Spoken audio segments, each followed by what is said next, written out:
तो स्वागत है आपका self study classes with Sumit Jain YouTube channel में। तो साथियों, सभी लोग एक बार वीडियो को लाइक जरूर कर देंगे और जिन भी साथियों ने अभी तक सेल्फ स्टडी क्लासेस का ऐप डाउनलोड नहीं किया है वो सेल्फ स्टडी क्लासेस का ऐप जरूर डाउनलोड कर लें, है ना। और दोस्तों इसमें 2020 टेस्ट सीरीज होती है आपकी, सप्ताह में 2 बार होती है, रविवार और गुरुवार को होती है। ठीक है, तो जिन भी साथियों को ये 2020 टेस्ट सीरीज में भाग लेना है दोस्तों, वो सेल्फ स्टडी क्लासेस ऐप को आज ही डाउनलोड करें और वहां पर आप इस 2020 टेस्ट सीरीज में भाग ले सकते हैं। साथ ही दोस्तों 1 जुलाई से नया बैच स्टार्ट होने वाला है, यानी कि चतुर्थ बैच स्टार्ट होने वाला है। जिन भी साथियों को कोर्स में एडमिशन लेना है वो एडमिशन ले लें और बढ़िया तरीके से दोस्तों अपना अध्ययन, अगर आप टीजीटी पीजीटी वाले हैं, जो भी हमारे साथी हैं जिसका एग्जाम लगभग नजदीक है, तो वो इस बैच में एडमिशन लेकर के दोस्तों अपना अध्ययन कर सकते हैं, है ना। ये दोस्तों लाइव क्लासों के माध्यम से, रिकॉर्डेड कोर्सों के माध्यम से आपको अध्ययन करवाया जाएगा, फिर की वीडियो के माध्यम से। और ये अभी बड़ा ऑफर आपके लिए आया है, बड़ा ऑफर है दोस्तों, सीमित समय के लिए है। 1099 में आप कोर्स में एडमिशन ले सकते हैं। ठीक है, self study classes app download करना है। सबसे पहले इसमें विस्तृत अध्ययन करवाया जाएगा, टेस्ट भी होंगे, ट्रिक भी होंगे, निचोड़ क्लास भी आपको मिलेगी दोस्तों। यानी कि भक्ति काल में क्या इंपॉर्टेंट है, रीति काल में क्या इंपॉर्टेंट है ना, और दोस्तों आधुनिक काल में क्या इंपॉर्टेंट है, ये सारी चीजें आपको बताई जाएंगी निचोड़ क्लास में, है ना। उन प्रश्नों को आपको बताया जाएगा। तो जिनको भी एडमिशन लेना है वो आज ही self study classes app download करें। और दोस्तों स्टार्ट करते हैं आज का ये सेशन। यहां तक कल अपन ने पढ़ा था हरिवंश राय बच्चन की आत्मकथा कितने भागों में प्रकाशित है। एक क्वेश्चन एक बार और जल्दी से आपको बताना है। हरिवंश राय बच्चन का जन्म हुआ था दोस्तों, कब हुआ था? 1907 में हुआ था, है ना। इन्हें क्षय रोमांस का कवि भी कहा जाता है दोस्तों, क्षय रोमांस का कवि। आपसे कभी अगर पूछा जाए कि क्षय रोमांस का कवि किसे कहा जाता है, तब आप बताना हरिवंश राय बच्चन को, है ना। हरिवंश राय बच्चन की आत्मकथा कितने भागों में प्रकाशित है, तब आप क्या बताओगे? तब आपको बताना है 4 भागों में प्रकाशित है, जैसे कि आप दोस्तों पहले भी पढ़ चुके हैं। ठीक है, चलिए अगला क्वेश्चन आपकी स्क्रीन पर आ रहा है दोस्तों। हिंदी में रिपोर्टाज विधा के जनक कौन है? हिंदी में रिपोर्टाज विधा के जनक कौन माने जाते हैं? प्रश्न क्रमांक 28। शिवदान सिंह चौहान, पदम सिंह शर्मा, नंद दुलारे वाजपेयी या फिर परमानंद श्रीवास्तव, कौन माने जाते हैं हिंदी में रिपोर्टाज विधा के जनक? सीधे सीधे आपको बताना है, तब आपका उत्तर क्या हो जाएगा यहां पर। हिंदी में रिपोर्टाज विधा के जनक कौन माने जाते हैं? और रिपोर्टाज आपने पढ़ा होगा दोस्तों लक्ष्मीपुरा, कौन सा पढ़ा है? सॉरी, लक्ष्मीपुरा। ठीक है, लक्ष्मीपुरा पढ़ा होगा, है ना। लक्ष्मीपुरा रिपोर्टाज किसका है? तो बोले सर शिवदान सिंह चौहान का है ना। और ये आपका सही हो जाएगा, ये हिंदी में रिपोर्टाज विधा के जनक माने जाते हैं शिवदान सिंह चौहान, है ना। 1 नंबर आपका बिल्कुल सही, बहुत बढ़िया, सभी लोगों ने बिल्कुल सही बताया है। नागरिक प्रचारणी पत्रिका का प्रकाशन वर्ष क्या है? अब बताइए, नागरिक प्रचारणी पत्रिका का प्रकाशन वर्ष क्या है? 29 का आंसर आपसे पूछा गया, तो सभी लोग आंसर बताएंगे। अपन पहले पढ़ चुके हैं कि सर नागरिक प्रचारणी सभा की स्थापना हुई थी कब? 1893 में, है ना। 1893 में हुई थी नागरिक प्रचारणी सभा की स्थापना। लेकिन यहां पर नागरिक प्रचारणी पत्रिका का प्रकाशन वर्ष पूछा गया, तो यहां पर सभी लोग बताएंगे, देखते हैं कौन कौन सही उत्तर बता पाता है। बताइए, नागरिक प्रचारणी पत्रिका का प्रकाशन वर्ष क्या है? प्रकाशन वर्ष बताना है आपको, क्या है प्रकाशन वर्ष? 1896, है ना। 1896 माना जाता है दोस्तों, 1896 ये नागरिक प्रचारणी पत्रिका का प्रकाशन वर्ष है। ठीक है, यानी कि यहां पर 1897 लिख गया है। अगर ऑप्शन में ऐसी स्थिति कभी बने तो 1897 आप लगा देना, लेकिन 1896 ये सही है नागरिक प्रचारणी पत्रिका का प्रकाशन वर्ष। ठीक है, तो ये नंबर आपका यहां पर बिल्कुल सही है। नागरिक प्रचारणी सभा की स्थापना 1893 में हुई थी। नागरिक प्रचारणी पत्रिका 1896 में दोस्तों प्रकाशित हुई थी, इसको याद रख लेना। नेक्स्ट है, हिंदी के प्रथम सर्वांग निरूपक आचार्य कौन है? हिंदी के प्रथम सर्वांग निरूपक आचार्य कौन है? बहुत अच्छा क्वेश्चन है दोस्तों। हिंदी के प्रथम सर्वांग निरूपक जो आचार्य हैं वो कौन माने जाते हैं? घनानंद माने जाते हैं, चिंतामणि माने जाते हैं, या फिर केशव दास? हिंदी के प्रथम सर्वांग निरूपक जो आचार्य हैं वो आचार्य कौन है? जल्दी से लिखिए सभी लोग। हिंदी के प्रथम सर्वांग निरूपक आचार्य, और बढ़िया सा उत्तर सभी लोगों का आया है कि सर अगर हिंदी के प्रथम सर्वांग निरूपक आचार्य की आप बात करोगे तब आपका उत्तर सीधा चला जाता है कहां की ओर, केशवदास। केशवदास आप लोगों के लिए दिख गया था क्या, है ना। हिंदी के प्रथम सर्वांग निरूपक आचार्य केशवदास माने जाते हैं, है ना। और केशवदास को आपको बताना है कि केशवदास को रीतिकाल का प्रवर्तक किसने माना है, बताइए जल्दी से। केशवदास को रीतिकाल का प्रवर्तक किसने माना है, कमेंट में लिखना है। जिनसे भी बनता है वो सभी लिखेंगे केशवदास को रीतिकाल का प्रवर्तक किसने माना है, ये आपको चयन करना है। हिंदी के प्रथम सर्वांग निरूपक आचार्य हैं दोस्तों केशवदास। अब आपको बताना है, बताइए जल्दी से। नेक्स्ट क्वेश्चन है, रीतिकालीन राष्ट्रीय कवि हैं कौन है। रीतिकालीन दोस्तों राष्ट्रीय काव्यधारा से संबंधित जो कवि हैं वो कौन है ना। पता है प्रश्न क्रमांक 31 में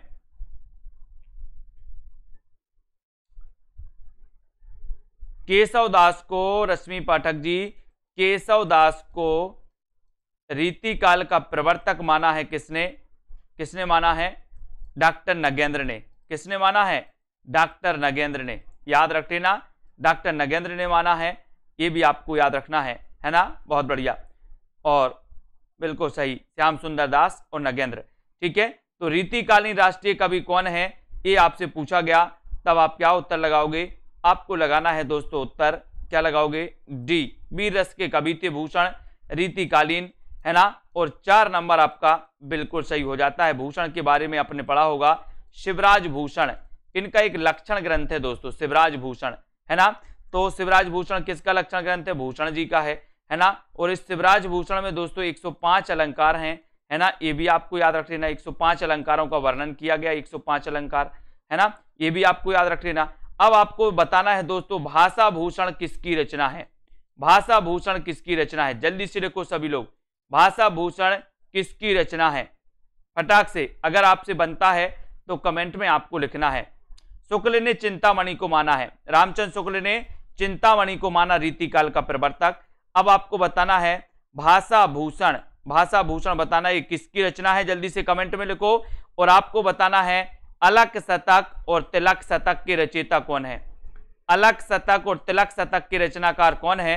ये 4 विकल्प हैं आपके सामने, अलक शतक और तिलक शतक, अलक शतक और तिलक शतक ये किसकी रचना है, रसलीन की है, मुबारक बिलग्रामी की है, रसखान की है, या फिर आलत शेख की है। अलक शतक और तिलक शतक, ये रहा आपका क्वेश्चन दोस्तों। यहाँ पर ये आपका अलक शतक और तिलक शतक के रचयिता कौन है ये आपसे पूछा गया। और भाषा भूषण जो रचना है दोस्तों, भाषा भूषण ये जसवंत सिंह की रचना मानी जाती है ना। भाषा भूषण जसवंत सिंह की रचना पूछी जाती है हमेशा। और अलक शतक और तिलक शतक कौन बता रहा है, अलक शतक और तिलक शतक के जो रचनाकार हैं वो रचनाकार कौन है। और बढ़िया क्वेश्चन आया है, सभी लोगों ने बताया है कि सर अलक शतक और तिलक शतक के रचनाकार हैं मुबारक बिलग्रामी। मुबारक बिलग्रामी यानी कि आपका जो 2 नंबर है वो बिल्कुल सही है, मुबारक बिलग्रामी है, 2 नंबर आपका बिल्कुल सही है दोस्तों। अलक शतक और तिलक शतक के रचनाकार कवित्र रत्नाकर और काव्य कल्पद्रुम के रचनाकार कौन है, बताइए कौन है, रसलीन है, देव कवि हैं, सेनापति हैं, या फिर दोस्तों रसखान हैं। ये आपका 33 का आंसर आपको बताना है। और एक कवित्र रत्नाकर में आप लोग दोस्तों कुछ लोग क्या होते हैं कंफ्यूज भी होते हैं, है ना। कवित्र रत्नाकर एक और कवि की रचना है, अगर आपको पता हो तो कमेंट में लिखना, है ना। और कवित्र रत्नाकर और काव्य कल्पद्रुम के जो रचनाकार माने जाते हैं वो माने जाते हैं कौन माने जाते हैं, सेनापति। सेनापति यानी कि 4 नंबर आपका बिल्कुल सही है। रीतिकालीन कवि हैं दोस्तों सेनापति, सभी लोगों ने पढ़ा है। ऋतु वर्णन के लिए जाने जाते हैं। अगर कभी रीतिकाल में आपका उत्तर प्रश्न पूछा जाए रीतिकाल में ऋतु वर्णन के लिए कौन जाने जाते हैं, तो सेनापति जाने जाते हैं, है ना। और एक क्वेश्चन आपके लिए दिया है कि कवित्र रत्नाकर एक दोस्तों रचना सेनापति की है, दूसरी रचना किसकी है। एक रचना सेनापति की है, दूसरी रचना किसकी है, कौन कौन बता रहा है? जिसको पता हो कमेंट में लिखिए। नेक्स्ट है बोधाकृत ब्रहवारिस किस प्रकार की रचना है? ब्रहवारिस की रचनाकार कौन है? बोधा। बोधा बोले ब्रह की इतनी बारिश हुई कि बोधा बना दिया, है ना। और बोधाकृत ब्रहवारिस किसकी रचना है ये आपको बताना है।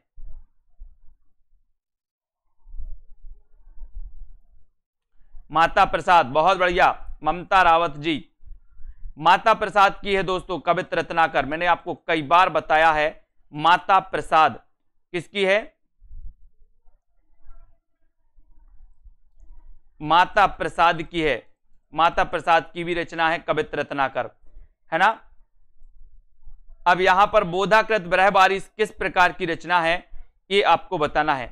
मुक्तक काव्य है, प्रशस्ति काव्य है, प्रबंध काव्य है या फिर चंपू काव्य है। ब्रहवारिस तो आपको पता ही है दोस्तों, ब्रह की बारिश इतनी हुई, ठीक है। तो ये आपको बताना है बोधाकृत ब्रहवारिस के रचनाकार कौन माने, बोधाकृत ब्रहवारिस किस प्रकार की रचना है? ये मुक्तक काव्य है या प्रशस्ति काव्य है ब्रहवारिस? तो आपका यहां पर बिल्कुल सही आंसर है दोस्तों कि ये प्रबंध काव्य है। क्या है? प्रबंध काव्य है। सी नंबर आपका बिल्कुल सही हो जाएगा, सी नंबर, ठीक है। ये प्रबंध काव्य माना जाता है दोस्तों ब्रहवारिस, ठीक है, इसको याद रख लेना, सी नंबर, ठीक है। अगला क्वेश्चन देखते हैं। अगला क्वेश्चन आपको बताना है मैथिली शरण गुप्त की लोकप्रियता का मूल आधार क्या है? मैथिली शरण गुप्त की लोकप्रियता का आपको बताना है, लोकप्रियता का मूल आधार कौन सा है? भारत भारती है, साकेत है, यशोधरा है या फिर पंचवटी है? सभी लोग बताएं। मैथिली शरण गुप्त की लोकप्रियता का मूल आधार क्या है? सभी लोगों को बताना है मैथिली शरण गुप्त की प्रसिद्धि का मूल आधार क्या है?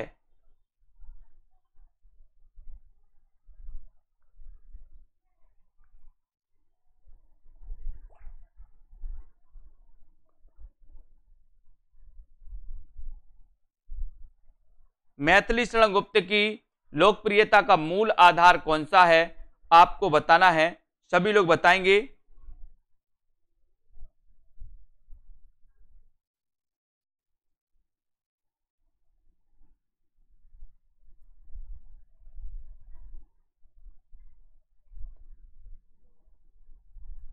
तो यहां पर आपका राइट आंसर है दोस्तों, मूल आधार है भारत भारती, यानी कि एक नंबर आपका बिल्कुल सही है। एक नंबर जिन्होंने बताया है उनका आंसर बिल्कुल सही है, ठीक है, ये बिल्कुल सही हो जाएगा। नेक्स्ट आपको बताना है दोस्तों, यहां पर अगला क्वेश्चन बताना है भारत भारती का रचनाकाल तो सभी को पता है। भारत बारहमासा किसकी रचना है? भारत बारहमासा किसकी रचना है? भारत बारहमासा के रचनाकार कौन है? जल्दी से बताएं।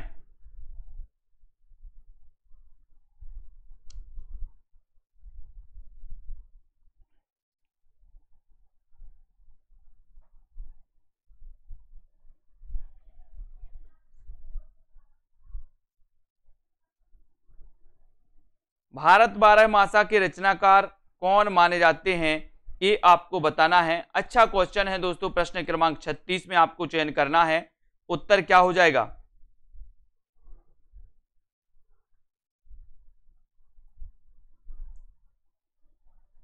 राइट आंसर हो जाएगा दोस्तों भारत बारहमासा किसकी रचना है? तो ये रचना है किसकी है? राधा कृष्ण दास की, राधा कृष्ण दास की, यानी कि 3 नंबर आपका बिल्कुल सही है। भारत बारहमासा के रचनाकार कौन है? राधा कृष्ण दास, वेरी गुड आंसर, ठीक है, राधा कृष्ण दास आपका राइट आंसर है। मैथिली शरण गुप्त की प्रथम रचना कौन सी है? मैथिली शरण गुप्त की प्रथम रचना कौन सी है बताएं। मैथिली शरण गुप्त की प्रथम रचना कौन सी मानी जाती है? ये क्वेश्चन अपन पहले भी पढ़ चुके हैं, सभी से बनेगा। मैथिली शरण गुप्त के बारे में लगभग सभी लोगों को पता है कि सर इनकी रचना एक भारत भारती है ना। और भारत भारती के जो रचनाकार माने जाते हैं वो मैथिली शरण गुप्त हैं, और इनकी प्रसिद्धि का आधार भी क्या है? भारत भारती है, ठीक है। और मैथिली शरण गुप्त की आपको यहाँ पर चयन करना है इनकी रचनाओं के बारे में। इनकी प्रथम रचना कौन सी है? तो आपका उत्तर चला जाता है रंग में भंग, यानी कि 2 नंबर आपका बिल्कुल सही है, बी नंबर आपका बिल्कुल सही है। Very good. अगला क्वेश्चन, जादू की कुर्सी नाटक के लेखक कौन है? जादू की कुर्सी, अच्छा क्वेश्चन है। जादू की कुर्सी नाटक के जो रचनाकार माने जाते हैं वो कौन माने जाते हैं? बताइए, सीधा सीधा क्वेश्चन आपको बताना है।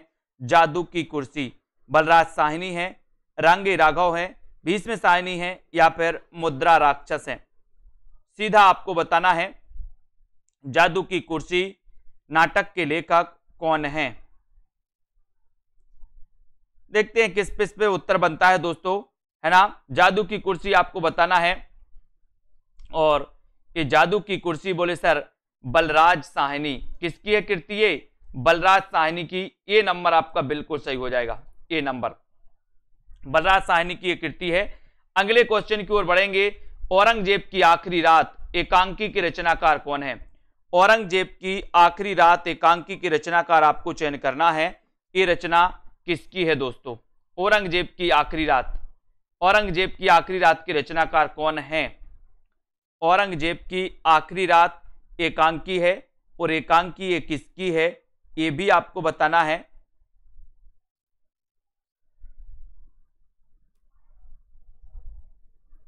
चालीस का आंसर सभी लोग बताएंगे।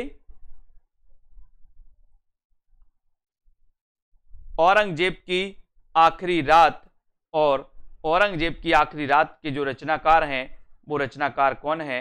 वो रचनाकार हैं राम कुमार वर्मा, है ना। राम कुमार वर्मा है, वेरी गुड। ए नंबर आपका। औरंगजेब की आखिरी रात एकांकी है, और एकांकी किसकी है दोस्तों? राम कुमार वर्मा की एकांकी है। ठीक है, नेक्स्ट है अतीत के चलचित्र के रचनाकार कौन है? दोस्तों सीधे सीधे क्वेश्चन आपको बताते जाना है। अतीत के चलचित्र ये किसकी रचना है? राम कुमार वर्मा की है, रांगे राघव महादेवी वर्मा, या फिर नरेश मेहता की? दोस्तों 1 तारीख से न्यू बैच स्टार्ट हो रहा है ना, जिसमें आपको हिंदी साहित्य शुरुआत से पढ़ाया जाएगा। जिन भी साथियों को शुरुआत से पढ़ना है वो कोर्स में एडमिशन लेकर के अपनी तैयारी कर सकते हैं। अपनी तैयारी दोस्तों 1 महीने में भी बहुत आराम से कर सकते हो, है ना, क्योंकि रिकॉर्डेड कोर्स भी आपको मिलने वाला है, लाइव क्लासें भी आपको मिलने वाली हैं, साथ ही बहुत सारे टेस्ट आपको मिलने वाले हैं। ठीक है, तो अगर आप मन से करते हो तो 1 महीने में भी आप तैयारी कर सकते हो। अतीत के चलचित्र के रचनाकार कौन है, तब आपसे यहां से पूछा गया, और उत्तर चला जाएगा महादेवी वर्मा, और 3 नंबर आपका बिल्कुल सही है। 1907 में इनका जन्म हुआ था दोस्तों, महादेवी वर्मा का, है ना। छायावाद की कवित्री हैं, रहस्यवाद से प्रभावित हैं। इनकी बौद्ध धर्म से रचना दोस्तों प्रभावित मानी जाती है, कौन सी? रश्मि, है ना। और इनकी यामा के लिए इन्हें ज्ञानपीठ पुरस्कार भी मिला था। तुलसीदास विनय पत्रिका, तुलसीदास की विनय पत्रिका की भाषा क्या है? तुलसीदास की विनय पत्रिका की भाषा क्या है ये आपको बताना है। तुलसीदास की विनय पत्रिका की भाषा क्या है? भाषा क्या है? ब्रज है, अवधी है, या फिर बताइए खड़ी बोली, या फिर मगही? तुलसीदास की विनय पत्रिका की भाषा है तो क्या है? भाषा क्या है? तुलसीदास की विनय पत्रिका की भाषा क्या है? और आपका उत्तर है ब्रज भाषा। कौन सी है? तुलसीदास की विनय पत्रिका की जो भाषा है वो ब्रज भाषा है ना। और विनय पत्रिका की रचना इन्होंने क्यों की थी? इन्होंने कलिकाल की मुक्ति के लिए, कलिकाल की मुक्ति हेतु विनय पत्रिका की रचना की थी। किसने?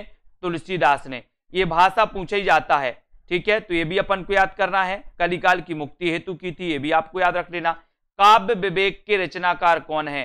काव्य में विवेक, काव्य विवेक के रचनाकार कौन है? देव, मतिराम, चिंतामणि, या फिर केशवदास?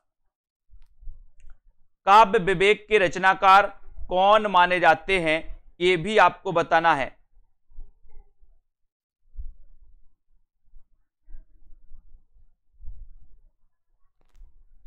अच्छा क्वेश्चन है साथियों, और आपको वीडियो को लाइक करना है। जिन भी साथियों को एडमिशन लेना है, अभी निचोड़ क्लास से चल रही हिंदी साहित्य की, यानी कि दोस्तों निचोड़ क्लास से मतलब है कि आदिकाल में क्या क्या पूछा जाता है, भक्ति काल में क्या क्या पूछा जाता है, अधिकांश रीति काल में कौन कौन से ऐसे अधिकांश प्रश्न आते हैं, उन पर चर्चा चल रही है। तो जिनको भी दोस्तों इस एडमिशन लेना है कोर्स में, उनको निचोड़ क्लास भी मिलेंगी, उनको प्रैक्टिस सेट भी मिलेंगे, टिरकी वीडियो भी मिलेंगे, विस्तृत अध्ययन वाले वीडियो भी मिलेंगे, और रिकॉर्डेड कोर्स पूरा मिलेगा प्लस लाइव क्लासों से आपका दोस्तों और अध्ययन करवाया जाएगा। काव्य में विवेक की चिंता, मैंने आपको याद करवाया था कि काव्य में विवेक की चिंता, काव्य में विवेक की चिंता, तो चिंतामणि, चिंतामणि को क्या माना है, रामचंद्र शुक्ल ने रीतिकाल का प्रवर्तक माना है चिंतामणि को, है ना। सभी लोगों को लगभग पता होगा। देव किस प्रकार के कवि हैं, देव किस प्रकार के कवि हैं, अलंकारवादी हैं, रीतिवादी हैं, रसवादी हैं या फिर वक्रोक्तिवादी हैं। ये बहुत अच्छा क्वेश्चन 44 का देव बताना है। बताएं देव किस प्रकार के कवि हैं, देव किस प्रकार के कवि माने जाते हैं। देव कवि आपने दोस्तों देव कवि के बारे में पढ़ा होगा, है ना। और देव ने छल नामक 34वां संचारी भाव बाना, ये भी आपको पता होगा, ठीक है। और देव किस प्रकार के कवि माने जाते हैं, तब आपका उत्तर हो जाएगा दोस्तों, ये माने जाते हैं कैसे, रसवादी कवि। देव किस प्रकार के माने जाते हैं, रसवादी। अच्छा क्वेश्चन है, गलत नहीं करना, ये अलंकारवादी नहीं है, ये रसवादी हैं। कैसे हैं, रसवादी कवि माने जाते हैं, यानी कि आपका 3 नंबर सही हो, 3 नंबर आपका सही हो जाएगा, ठीक है। देव रसवादी आचार हैं, है ना, बहुत बढ़िया। अगला क्वेश्चन देखते हैं, देव किस प्रकार के कवि, ये तो आपका हो ही गया है। साहित्यिक क्षेत्र में सर्वाधिक विरोध किसका हुआ, बहुत अच्छा क्वेश्चन। साहित्यिक क्षेत्र में प्रश्न है आपका, साहित्यिक क्षेत्र में सर्वाधिक विरोध किसका हुआ, ये 4 विकल्प आपके सामने हैं। साहित्यिक क्षेत्र में सर्वाधिक विरोध किसका हुआ। दोस्तों आप छायावाद पढ़ते हैं, छायावाद अपन देखते हैं कि सर 1918 से लेकर के 1936 का युग छायावाद है।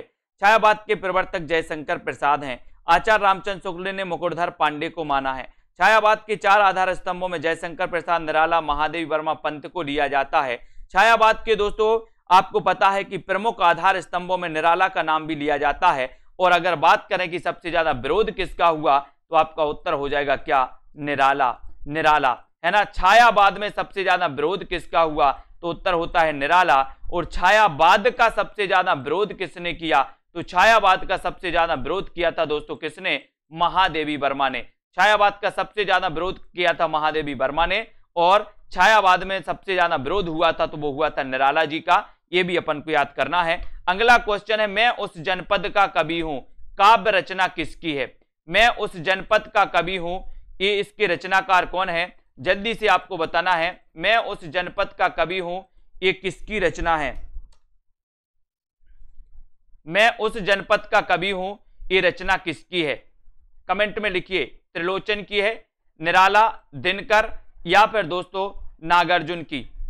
मैं उस जनपद का कवि हूं, ये रचना किसकी है।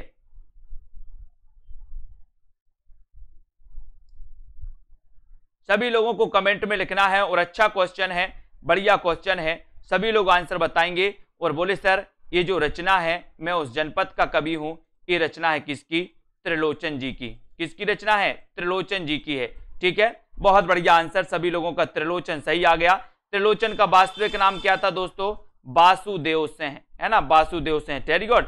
नेक्स्ट है, भूल गलती कविता के रचनाकार कौन है। भूल गलती, भूल गलती ये कविता किसकी है, ये भूल गलती कविता किसकी है। अच्छा क्वेश्चन है, भूल गलती कविता के रचनाकार कौन माने जाते हैं, त्रिलोचन, मुक्तिबोध, दिनकर या फिर नागार्जुन। भूल गलती कविता किसकी है।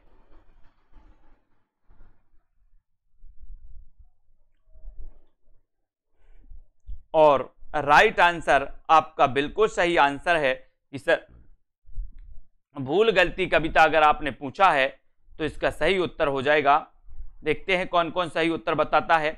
वीडियो को लाइक जरूर कर देना, अपने मित्रों तक शेयर कर दें एक बार सभी लोग।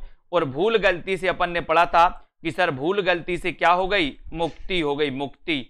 तो मुक्ति हो गई तो मुक्तिबोध की रचना है, भूल गलती से मुक्ति हो गई, मुक्तिबोध की रचना मानी जाएगी, है ना। मुक्तिबोध का जन्म कब हुआ दोस्तों आपको पता है, बोले सर 1917 में हुआ था मुक्तिबोध का जन्म, है ना। ये भी अपन को याद करना, बहुत बढ़िया। नेक्स्ट प्रश्न है, हिंदी का पहला प्रतीक धर्मी नाटक कौन सा है।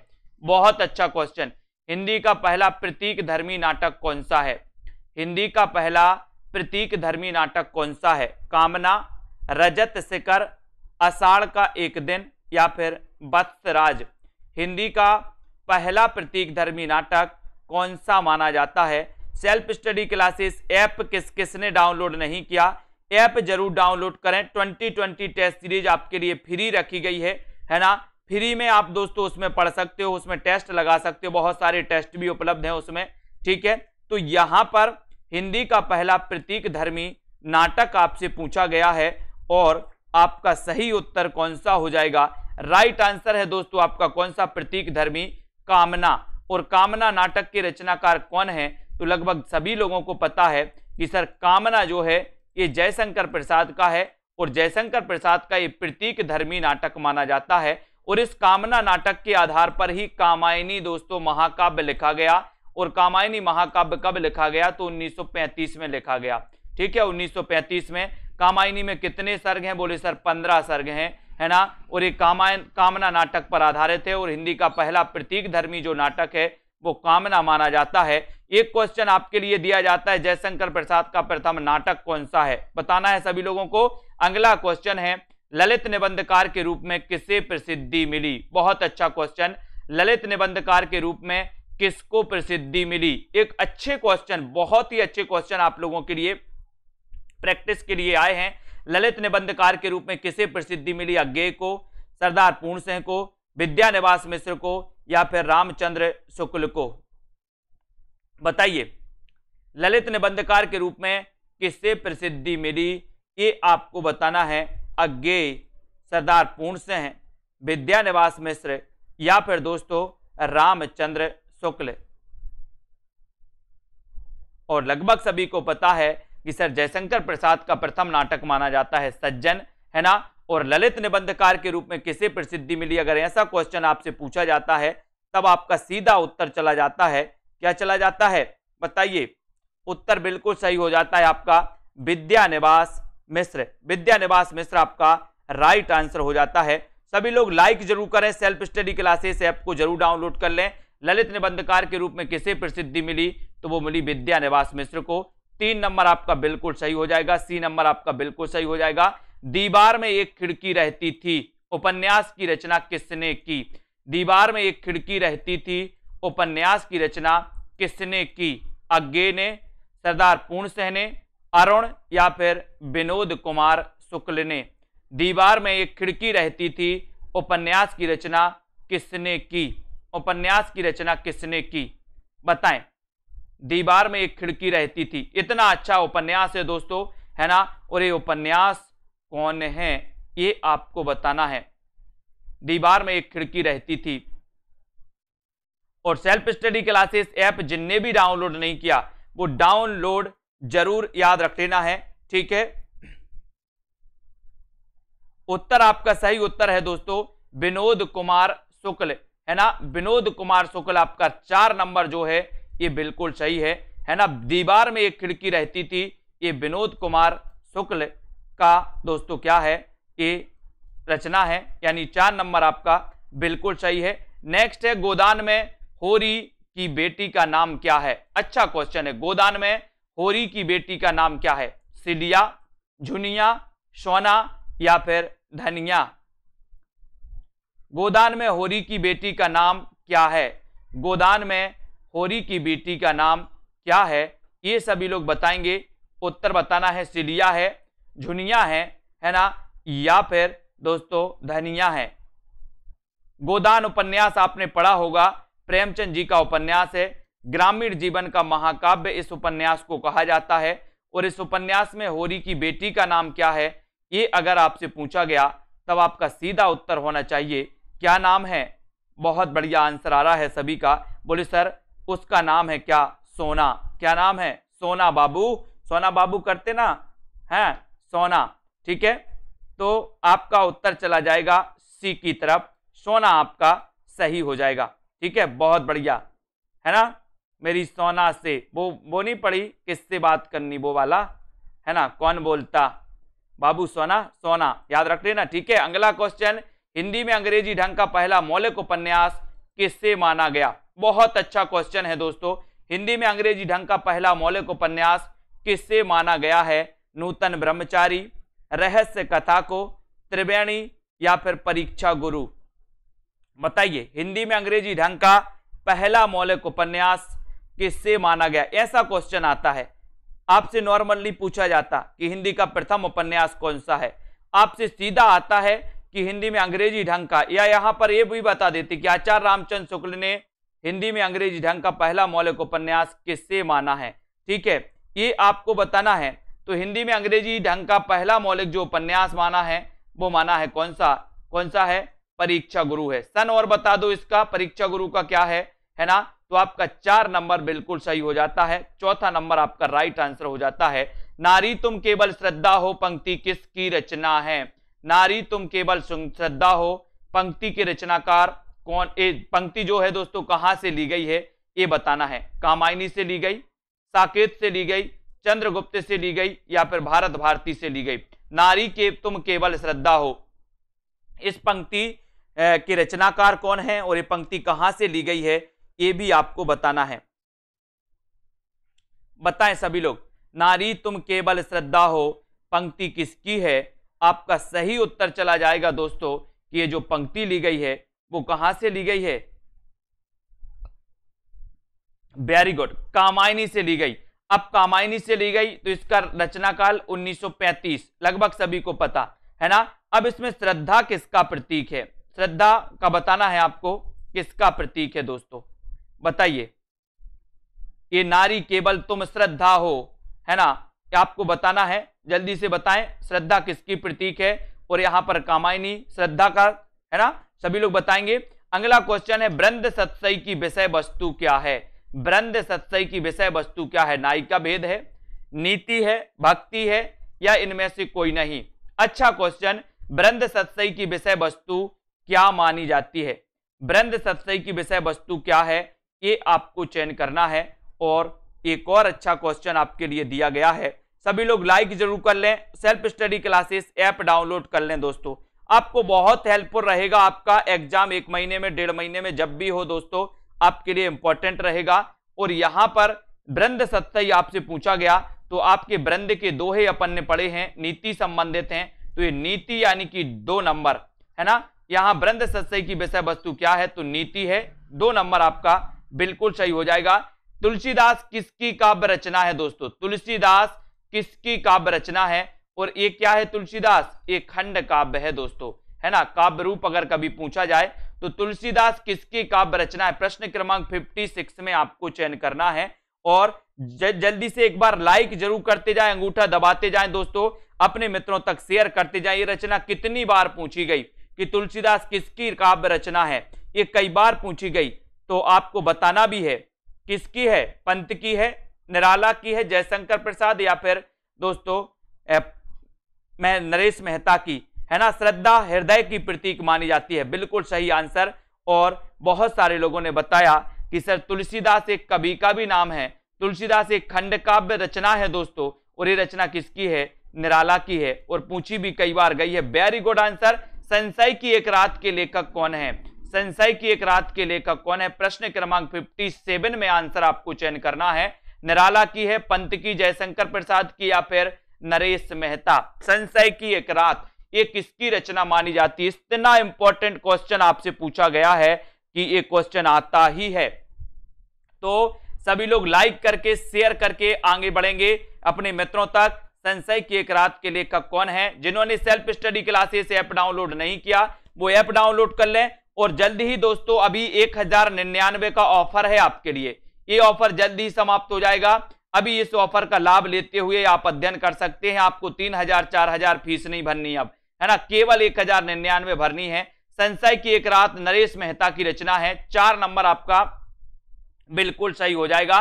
भय भी शक्ति देता है किसका काव्य संग्रह है? भय भी शक्ति देता है किसका काव्य संग्रह है? नरेंद्र मोहन का, उदय प्रकाश का, लीलाधर जगुड़ी, या फिर नरेश मेहता?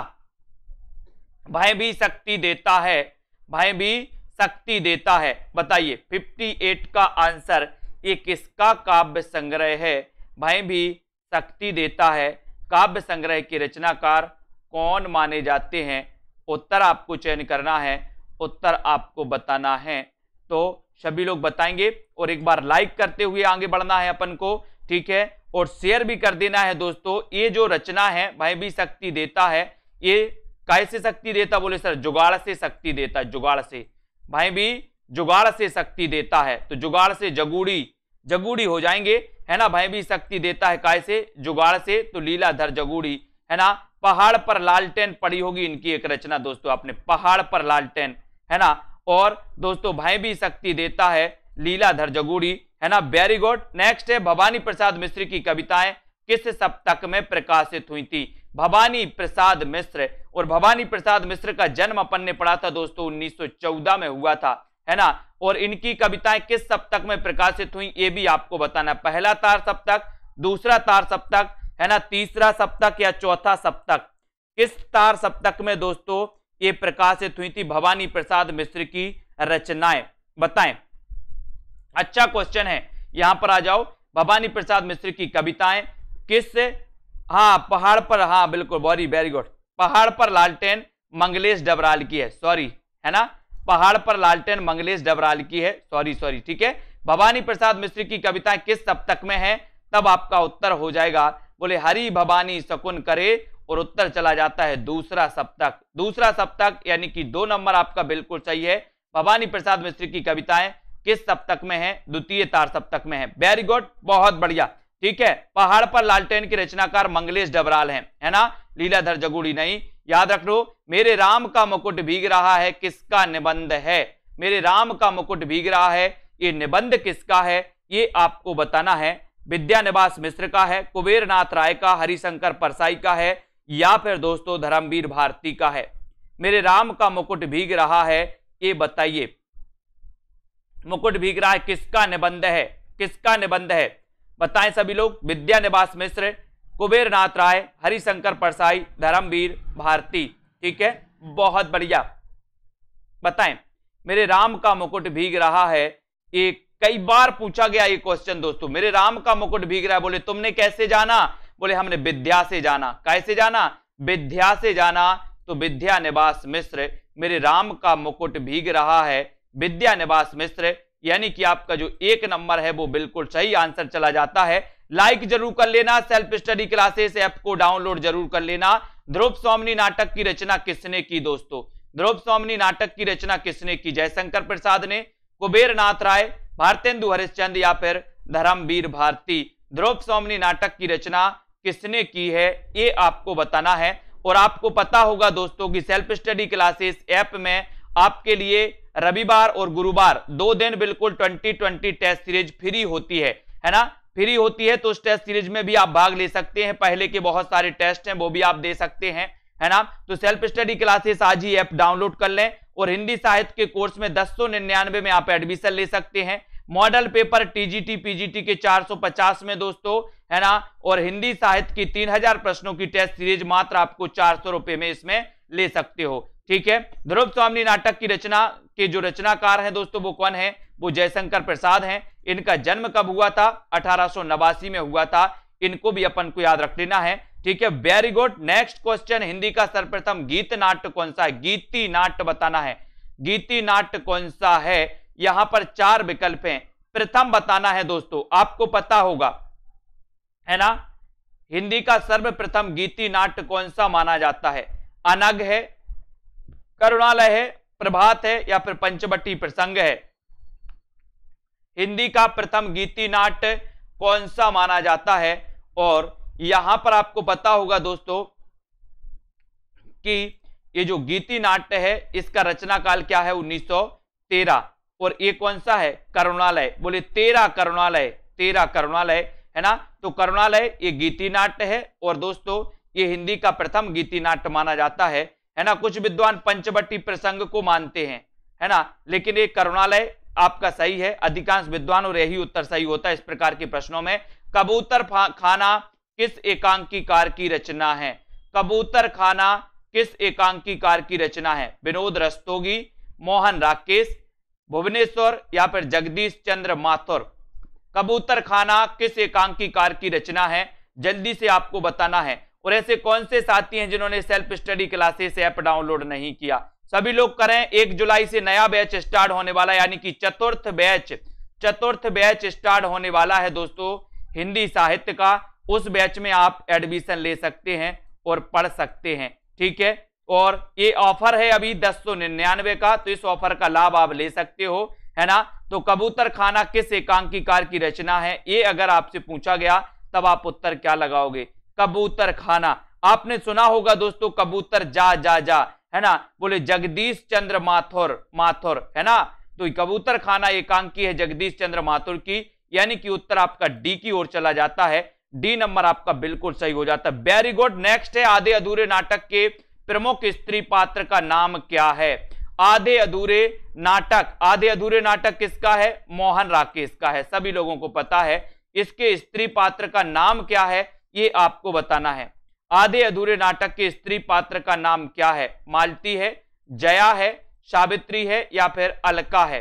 क्या है आधे अधूरे नाटक के प्रमुख स्त्री पात्र का नाम क्या है? सभी लोग आंसर बताएंगे। इतना अच्छा क्वेश्चन है, बढ़िया क्वेश्चन है। लाइक जरूर करना, शेयर कर देना अपने मित्रों तक, और इसी प्रकार से बने रहें। रोज 9 बजे एक क्लास होती है आपके लिए, है ना दोस्तों। इस क्लास में प्रैक्टिस करते हैं अपन लोग, और यहां पर आपने बिल्कुल सही आंसर बताया है कि सर सावित्री जो है, ये सावित्री यानी कि सी नंबर आपका सही है।